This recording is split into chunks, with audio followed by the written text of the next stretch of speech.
Incoterms 2020, Ex-Works and Free Carrier. How well do you know your Incoterms rules? In this video, you will learn about Ex-Works and Free Carrier, which apply to any mode of transport. EXW, Ex-Works. Ex-Works describes when a seller makes a product available at a designated location, and the buyer of the product must cover the transport costs. Once the goods are with the buyer's agent or representative, they are responsible for other risks, such as loading the goods onto trucks, transferring them to a ship or plane, and meeting customs regulations. Remember the following.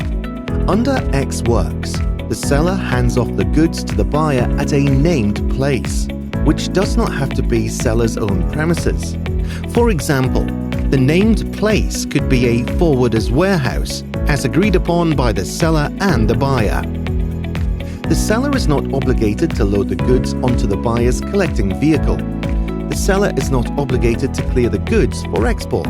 He or she is only required to safely package the goods, label them appropriately, and deliver them to a previously agreed upon location. The risk transfer happens when the seller places the goods at the disposal of the buyer for collection at a named place.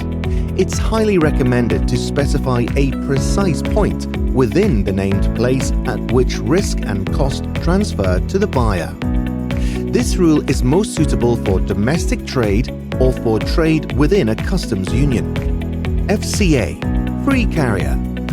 For international trade, Free Carrier, FCA, could be used.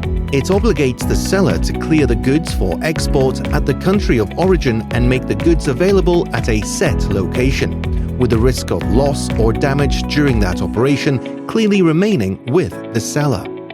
Keep this in mind. All risk and costs beyond delivery pass on the buyer. It's highly recommended to specify a precise point within the named place at which risk and cost transfer to the buyer. The seller has the right to select the point that best suits its purpose, if no specific point has been agreed between the parties. In Incoterms 2020, FCA has added an optional mechanism to allow the parties to agree for the buyer to direct the carrier to issue the onboard bill of lading to the seller.